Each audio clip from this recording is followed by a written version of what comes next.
እግዚአብሔር ፍርድን ይወዳልና ቅዱሳኑንም አይጥላቸውምና ለዘላለምም ይጠብቃቸዋል። ጻድቃን ምድርን ይወርሳሉ፣ በእርሷም ለዘላለም ይኖራሉ። የጻድቅ አፍ ጥበብን ያስተምራል፣ አንደበቱን ፍርድን ይናገራል። የአምላኩ ሕግ በልቡ ውስጥ ነው፣ በእርምጃውም አይሰናከልም። መዝሙረ ዳዊት መዝሙር 36 ከቁጥር 28። በስመ አብ ወወልድ ወመንፈስ ቅዱስ አህዱ አምላክ አማስሩ ወረብኡ ለጥር በዛቲ ዕለት ኮነት ሰማዕተ ቅድስት ወሐሪት ምህራኤል ዘእም ሰብአ ሀገረ ጠመዋህ። አንድ አምላክ በሆነ በአብ በወልድ በመንፈስ ቅዱስ ስም ጥር 14 በዚች ዕለት ጠመዋህ ከሚባል አገር ሰዎች የከበረችና የተመረጠች ምህራኤል በሰማዕትነት አረፈች። የዚች ቅድስት ወላጆቿ እግዚአብሔርን የሚያመልኩ ክርስቲያኖች ናቸው። አባቷም ስሙ ዮሐንስ የሚባል ቄስ ነው። እናቷም ኢላርያ የምትባል ደግ ናት። ነገር ግን ልጅ ስለሌላቸው ስለዚህ እያዘኑ ወደ እግዚአብሔር ይለምኑ ነበረ። ከብዙ ዘመንም በኋላ ይህች የከበረች የተቀደሰች ልጅ ተሰጠቻቸው። ስሟንም ምህራኤል ብለው ጠሯት። 12 ዓመት በሆናትም ጊዜ በላይዋ ባደረ በመንፈስ ቅዱስ ስጦታ ድንቆች ተአምራቶችን መስራት ጀመረች። ከዚህም በኋላ ከሃዲ ንጉሥ ዲዮቅልጥያኖስ በተነሳ ጊዜ ወደ ባህር ዳርቻ ወጣች። መርከብም አግኝታ በላዩ ተሳፈረች። ለሰማዕትነት ከሚሄዱትም ጋር በመሄድ ወደ እንጽና ከተማ በደረሰች ጊዜ ስሙ ፍልፍልያኖስ የሚባል መኮንን ፊት ቆመች። ባያትም ጊዜ ስለ ታናሽነቷ ራርቶላት ሊተዋት ወደደ። ሊዋሻት እንደወደደም አውቃ እርሱንም የረከሱ አማልክቶችንም በድፍረት ረገመች። ስለዚህ መኮንኑ ተቆጥቶ ጽኑ የሆነ ስቃይን አሰቃያት። በቀናች ሃይማኖት አሸንግሎ ይመልሳት ዘንድ በተሳነው ጊዜ ጊንጦችን፣ እፉኞችን፣ እባቦችን ሰብስበው ከእርሳቸው ጋር በዳውላ ውስጥ እንዲጨምሮ አጥማጆችን አዘዛቸው። እነርሱም እንዲሁ አደረጉ። ያን ጊዜ እግዚአብሔር መልአክ ተገለጸላትና ከጌታችን ዘንድ የተሰጣት ቃል ኪዳን አስረከባት። ከዚህም በኋላ ነፍሷን አሳለፈች። የምስክርነት አክሊልም ተቀበለች። ከዳውላውም ውስጥ አውጥተው በዚያ ቦታ ቀበሯት። ከዚህም በኋላ አባቷና እናቷ በሰሙ ጊዜ ሥጋዋ ወዳለበት ከብዙ ሕዝብ ጋር መጡ። ከዚያም ሥጋዋን አፈለሱና ወሰዷት። በታላቅ ክብርም ገንዘው በአማረችም ሳጥን ውስጥ አኖሯት። በስውር ቦታም ያማረች ቤተ ክርስቲያን ሰሩላት። ከእርሷም ድንቆች ተአምራቶች ተገለጡ። ለእግዚአብሔር ምስጋና ይሁን፣ እኛንም በጸሎቷ ይማረን፣ በረከቷም ከእኛ ጋር ትኑር ለዘላለሙ አሜን። በዚች ዕለት የከበረ የሕፃን ቂርቆስ ማኅበር የሆኑ 4034 ጭፍሮች በሰማዕትነት ሞቱ። በረከታቸው ከእኛ ጋር ትኑር፣ ለእግዚአብሔር ምስጋና ይሁን አሜን። በዚች ቀን በገድል የተጠመደ የከበረ አባት አርከለዴስ አረፈ። ይህ ቅዱስ ከሮሜ ሀገር ከታላላቆቹ ወገን ነው። የአባቱ ስም ዮሐንስ የእናቱ ስም ሰንደሊቃ ነው። ሁለቱም እውነተኞች የሆኑ የእግዚአብሔር ሕግ ያለ ነቀፋ በእግዚአብሔር ሕግ ያለ ነቀፋ የጸኑ ናቸው። ቅዱስ አርከለዴስም ዕድሜው 12 ዓመት በሆነው ጊዜ አባቱ ሞተ። እናቱም ሚስት ልታጋባው አሰበች። እርሱ ግን ይህንን አልወደደም። ከዚህ በኋላ ወደ ንጉሥ ሂዶ የአባቱን ሹመት ይቀበል ዘንድ መከረችው። ከእርሱም ጋር 2 አገልጋዮችን ላከች። ለንጉሡም እጅ መንሻ የሚሰጠውን ብዙ ገንዘብ ሰጠችው። በመርከብም ተጭኖ በባህር መካከል ሳለ ጥልቅ ነፋስ በላዩ ተነሳ።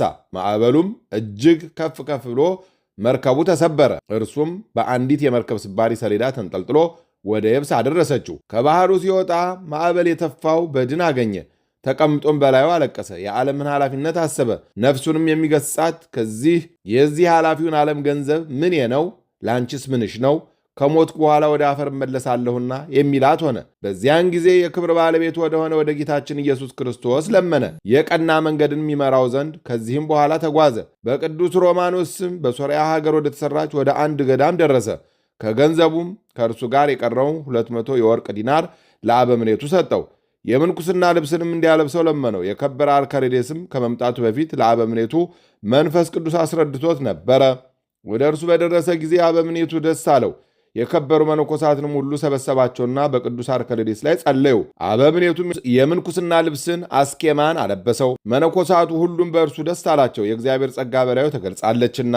ከዚህ በኋላ የከበረ አርከለዴስ በጠባብ መንገድ ተጠመደ። ጽኑ ገድልንም ተጋድሏልና ሁል ጊዜ በየ7 ቀን የሚጾም ሆነ። በቀንና በሌሊትም ይጸልያል። እግዚአብሔርም ሀብተ ፈውስን ሰጥቶት በእምነት ወደ እርሱ የሚመጡትን ብዙዎች በሽተኞች አዳናቸው። የሴቶችንም ፊት ከቶ እንዳያይ ከጌታችን ከኢየሱስ ክርስቶስ ጋር ቃል ኪዳን ገባ። ከእናቱ ዘንድም 12 ዓመት ያህል ወሬው መሰማቱ በዘገየ ጊዜ በእርሱም የሆነውን አላወቀችም፣ የሞተ መስሏታልና እጅግ አዘነች። ከዚያ በኋላ የእንግዶችና የመጻተኞች መቀበያ የሚሆን ቤትን ሰራች። መንገደኞችም እንዲያድሩበት አደረገች። በአንዲት ዕለትም የብፁዕ አርከለዴስ ዜና ሲናገሩ መንገደኞችን ሰማቻቸው። እነርሱም ቅድስናውን፣ ተጋድሎን፣ ምልክቶቹን፣ የመልኩን ደምግባት ሰምታ ልጇ እንደሆነ አወቀች። ዳግመኛ መንገደኞችን ጠየቀቻቸው፣ ሥራውን ሁሉ ነገሯት። እርሱ ሕያው እንደሆነ ተረዳች። በዚያን ጊዜ ተነስታ ወደ ከበረ ሮማኖስ ገዳም ሄደች። ወደ ልጇ ወደ አርከለዴስም እንዲህ ብላ ላከች። እነሆ ፊትህን አይ ዘንድ ወድጄ እኔ እናትህ መጥቻለሁ። እርሱም ከቶ የሴቶች ፊት እንዳላይ በክብር ባለቤት ከጌታ ኢየሱስ ክርስቶስ ጋር ቃል ኪዳን ገብቻለሁና ቃል ኪዳኔን ማፍረስ አይቻለኝም ብሎ መልሶ ወደ እርሷ ላከ። ዳግመኛ ፊት ካላሳየኸኝ እኔ ወደ ዱር እሄዳለሁ፣ አራዊትም ይበሉኛል ብላ ወደ እርሱ ላከች። የከበረ አርከለዴስም እርሷ እንደማትተወው እርሱም ለእግዚአብሔር የገባውን ቃል ኪዳን ማፍረስ እንደማይቻለው ባወቀ ጊዜ ነፍሱን እንዲወስዳት ወደ ጌታችን ለመነ። ከዚህም በኋላ የበሩን ጠባቂ ወደ እኔ ትገባ ዘንድ እናቴን ተዋት አለው። በገባች ጊዜም ሙቶ አገኘችውና በታላቅ ድምፅ በመጮህ አለቀሰች። ነፍሷንም ይወስድ ዘንድ ወደ እግዚአብሔር ለመነች። ልመናዋም ተቀብሎ ነፍሷን ወሰደ። ከዚህም በኋላ ሥጋዋን ከልጇ ሥጋ ለይተው ለብቻዋ ሊቀብሩ ወደዱ። ከከበረ አርከለዴስም በድን የእናቴን ሥጋ ከሥጋዬ አትለዩ፣ በሕይወቷ ሳለች ታይኝ ዘንድ ልቧን ደስ አላሰኘሁምና የሚል ቃል ወጣ። ይህንንም ቃል በሰሙ ጊዜ እጅግ አደነቁ፣ እግዚአብሔርንም አመሰገኑት። ሁለቱንም በአንድ መቃብር ውስጥ ቀበሯቸው። ጌታችንም ለበሽተኞች ታላቅ ፈውስን ከሥጋው ገለጠ። ለእግዚአብሔር ምስጋና ይሁን፣ እኛንም በዚህ አባት ጸሎት ይማረን፣ በረከቱም ከእኛ ጋር ትኑር ለዘላለሙ አሜን። በዚህች ዕለት የከበረች እምራይስ በሰማዕትነት ሞተች። ይህች ብፅዕት በክርስቶስ ሃይማኖት ለጸኑ ለከበሩ አባቱ ልጅ ናት። ፈሪሃ እግዚአብሔርንም እየተማረች አደገች። በአንዲት ዕለትም ውሃ ልትቀዳ ወደ ወንዝ ስትወርድ ስለ ክርስቶስ የታሰሩ እስረኞችን አየች። እነርሱም ጳጳሳት፣ ቀሳውስት፣ ዲያቆናት ናቸው። ከእርሳቸውም ጋር ስሟን ይጽፍ ዘንድ መዝጋቢውን ለመነችው። መዘገባት። ወደ ከሃዲው መኮንንም ወደ ቁልቁልያኖስ አቀረባት። እርሱም ለጣዖት ትሰግድ ዘንድ በብዙ ነገር ሸነገላት። እምቢ ባለችውም ጊዜ ቸብቸቧን ይቆርጡ ዘንድ አዘዘ። ከተባባሪዎቿም ጋር ምስክርነቷን ፈጸመች። ለእግዚአብሔር ምስጋና ይሁን፣ የሰማዕታት በረከታቸው ከእኛ ጋር ትኑር ለዘላለሙ አሜን። በዚህች ዕለት የዱማቴዎስ ወንድም የከበረ መክሲሞስ አረፈ። እነሆ ገድሉን ከወንድሙ ገድል ጋር በዚህ ወር በ17 ጽፈናል። ለእግዚአብሔር ምስጋና ይሁን አሜን። አንድ አምላክ በሆነ በአብ በወልድ በመንፈስ ቅዱስ ስም ጥር 15 በዚች ቀን እውነተኛ ነቢይ አብድዩ አረፈ። ምስጋና ይሁን ለአብ ለወልድ ለመንፈስ ቅዱስ አንድ አምላክ በሚሆን ዛሬም ዘወትርም ለዘላለሙ አሜን። አምላከ ቅዱሳን ለእነርሱ ካደለው ፍቅራቸው ለእኛም አይንሳን፣ በረከታቸውን ያብዛልን። በጥር 14 ቀን የሚከበሩ ዓመታዊ የቅዱሳን በዓላት አቡነ አረጋዊ ዘሚካኤል፣ ቅዱስ አባ መክሲሞስ፣ ቅዱስ አባ አርከለዴስ፣ ቅድስት እምራይስ፣ ቅድስት ምህራኤል፣ 434 ሰማዕታት፣ ማኅበራነ ቅዱስ ቂርቆስ። ወርሃዊ በዓላት አባ ስምዖን፣ አባ ዮሐንስ፣ ቅዱስ ገብረ ክርስቶስ ሙሽራው፣ ቅዱስ ሙሴ፣ ቅዱስ ፊልጶስ ከ72ቱ አርድእት አንዱ፣ ቅድስት ነሳሂት። እግዚአብሔር ፍርድን ይወዳል ቅዱሳኑንም አይጥላቸውምና ለዘላለም ይጠብቃቸዋል። ጻድቃን ምድርን ይወርሳሉ፣ በእርሷም ለዘላለም ይኖራሉ። የጻድቅ አፍ ጥበብን ያስተምራል፣ አንደበቱ ፍርድን ይናገራል። የአምላኩ ሕግ በልቡ ውስጥ ነው፣ በእርምጃውም አይሰናከልም።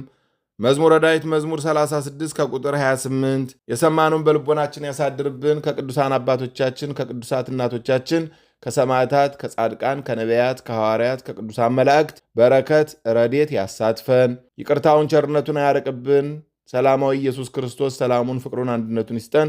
ለሀገራችን እንዲሁም ለዓለሙ ሁሉ ሰላምን ይስጥልን። ሕፃናቱን አሳድጎ ለቁም ነገር ያብቃልን። ነፍሳተ ሙታንን ይማርልን። በጸሎታችሁ አስቡን አትርሱን ያሉትን በያሉበት ያስብልን። ሰላም እንዳሳደረ ሰላም ያውለን። አቡነ ዘበሰማያት ይትቀደስ ስምከ ትምጻእ መንግሥትከ ወይኩን ፈቃድከ በከመ በሰማይ ኢየሱስ ክርስቶስ ከመ ይስረይ ለነ ኃጣውኢነ ተማኅፀነ ብኪ ኃይለ እግዚአብሔር አብይ ኦ እግዚእ ኢየሱስ ክርስቶስ ስረይ ኃጢአቴ ወኃጢአተ ኩሉ ሕዝብከ እማእሰር ኃጢአት። እግዚአብሔር ይፍታ።